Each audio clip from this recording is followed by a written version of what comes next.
Now, there are 7 things found in many foods that can ruin your liver.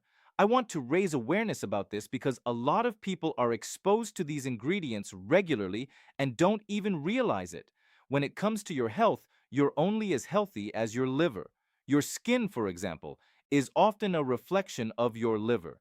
If your liver isn't functioning well, your skin probably won't look its best either. The liver is a large organ, about 3 pounds. It helps with digestion, supports blood clotting, and most importantly, detoxifies poisons.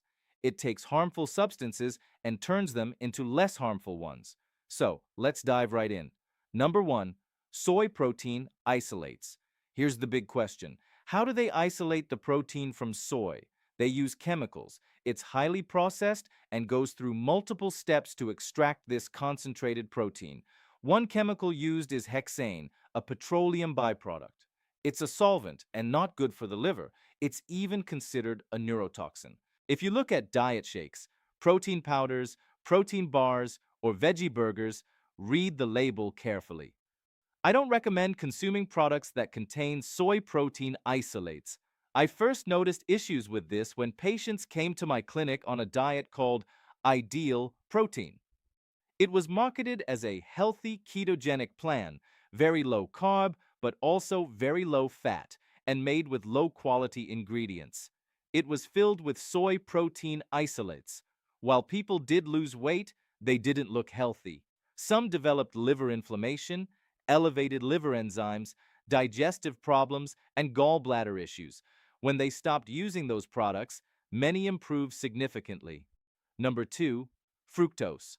This includes high fructose corn syrup, fructose in fruit, agave nectar, which is about 70% fructose, and even table sugar, which is half fructose and half glucose. Fructose is interesting because it's only metabolized by the liver, so every time you consume it, your liver has to process it. This is why people who consume a lot of high fructose corn syrup often develop fatty liver more easily than those consuming glucose alone. Many people think agave nectar is healthy, but it's high in fructose. What makes this confusing is that fructose has a low glycemic index, around 19, while glucose is 100. So if you rely only on the glycemic index, you might think fructose is safe. But despite its low glycemic index, it puts a heavy burden on the liver and can contribute to insulin resistance and fatty liver. Another concern is that high fructose corn syrup often comes from GMO corn, which may contain glyphosate, an herbicide that isn't good for the liver. Instead of fructose-heavy sweeteners, consider alternatives like xylitol, stevia, or monk fruit. Number 3, vegetable oils. They sound healthy, but there's actually very little fat in vegetables themselves. These oils usually come from grains and beans, like soybean oil, corn oil, canola oil, and cottonseed oil. These oils are highly processed and prone to oxidation, which can increase inflammation in the body. Many of them are high in omega-6 fatty acids. The average person consumes large amounts of these oils. Decades ago, saturated fats were largely replaced with unsaturated vegetable oils. As a result, our cell membranes are now built more with these unstable fats, which may contribute to inflammation and other health issues. Instead, aim to consume more omega-3 fatty acids, such as those found in sardines, cod liver oil, and salmon. Number 4, whey protein powder. Whey is a protein from milk and dairy that has been highly concentrated and often stripped of fat. When you consume something isolated from its natural form, it may not behave the same way in your body. Whey protein can be inflammatory for some people and may increase certain inflammatory markers. I remember in high school trying to gain weight. I consumed large amounts of protein powder and ended up feeling quite sick. Not only did it contain whey protein, but it also contained the next ingredient on the list, maltodextrin. Number 5, maltodextrin. This is a synthetic sugar. It actually ranks higher than glucose on the glycemic index, sometimes between 110 and 119. That means it can spike blood sugar even more than regular sugar.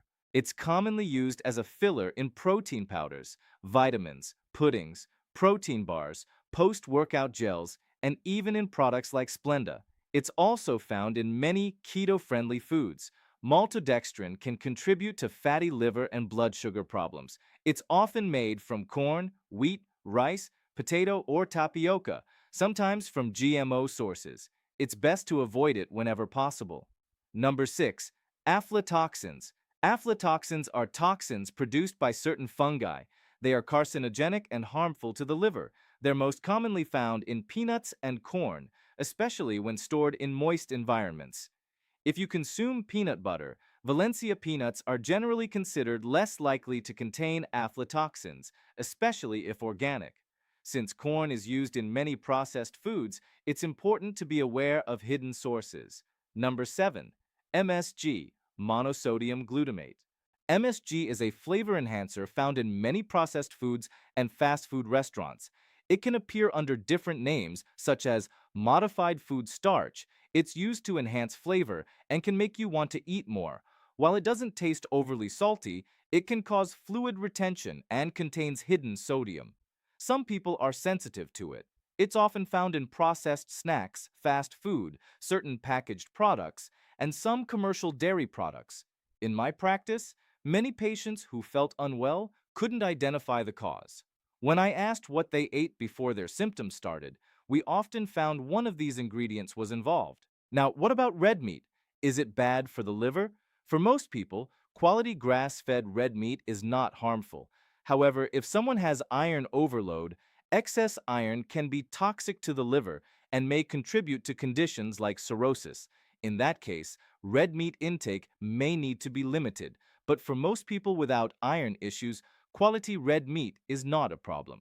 Finally, one of the best food groups for liver health is cruciferous vegetables, such as arugula, kale, broccoli, and Brussels sprouts.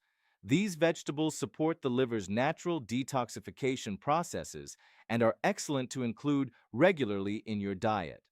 Now that you have this information, the next step is learning what you can do to repair and support your liver.